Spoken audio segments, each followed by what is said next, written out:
ঘন ছাইল গগন ঘনাইয়া, সীমিত দশ দিশি স্তম্ভিত কানন, সব চরাচর আকুল।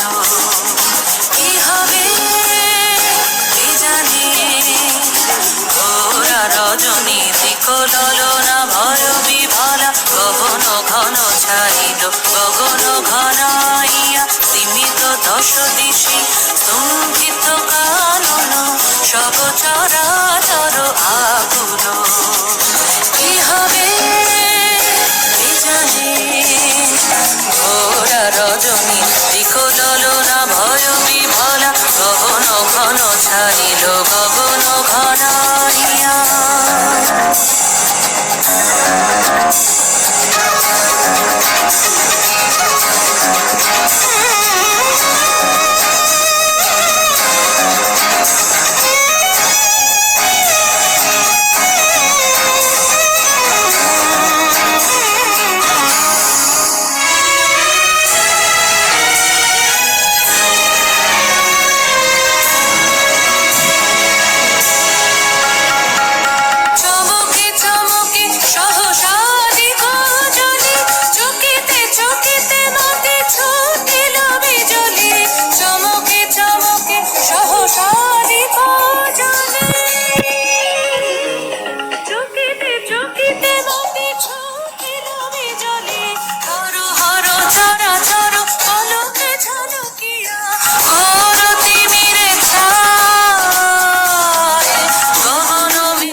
নমস্কার, welcome back to my channel. আমি মুক্তা চলে এসেছি আবার।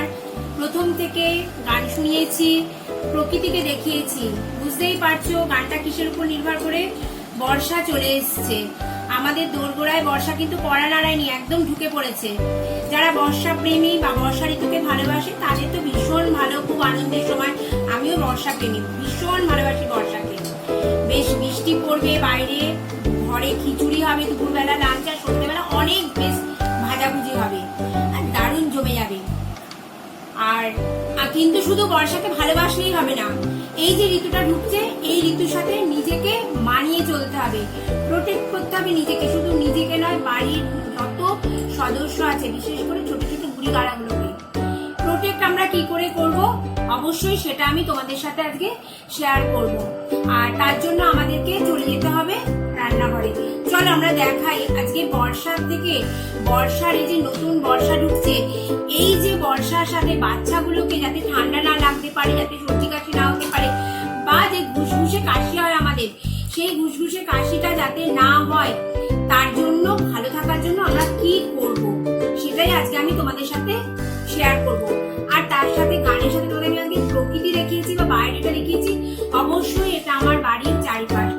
যারা মাঠে খেলা করছে, ঘাটে খেলা করছে, কাদা নিয়ে খেলছে, তাদের কিন্তু ইমিউনিটি পাওয়ার অনেক বেশি। কিন্তু আমাদের বাড়ির বাচ্চারা কাদাও ঘাটে না, বাইরেও যায় না। এটা যে কত বড় খারাপ বলে বোঝাতে পারবো না। এদের ইমিউনিটি পাওয়ার ভীষণ কম, কিন্তু এদেরকে আমাদের সুস্থ রাখতে হবে। সেই সুস্থটা আমরা কিভাবে রাখবো আমি সেটাই তোমাদের সাথে শেয়ার করতে চলেছি। তাহলে চলো আমরা রান্নাঘরে যাই।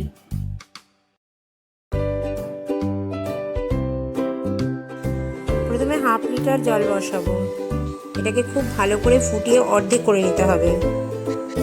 থেতো করে আদা দেবো এবং 10-15টা গোলমরিচ দেবো, দিয়ে অনেকক্ষণ বেশ ফোটাবো।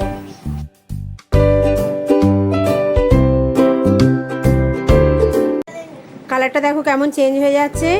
এরপর 1 চামচ হলুদ দিয়ে দেবো, আমরা যে রান্না করি হলুদ, সেই হলুদই দেবো। কালারটা চেঞ্জ হয়ে গিয়ে দেখো একদম র চায়ের মতো কালারটা হয়ে যাচ্ছে। এটা করে বাড়িতে বাচ্চাদের খাইয়ে দেখো, যদি উপকার পাও অবশ্যই একটা লাইক করো, সাবস্ক্রাইব করে বেল আইকন টিপে আমার পাশে থাকতে ভুলো না।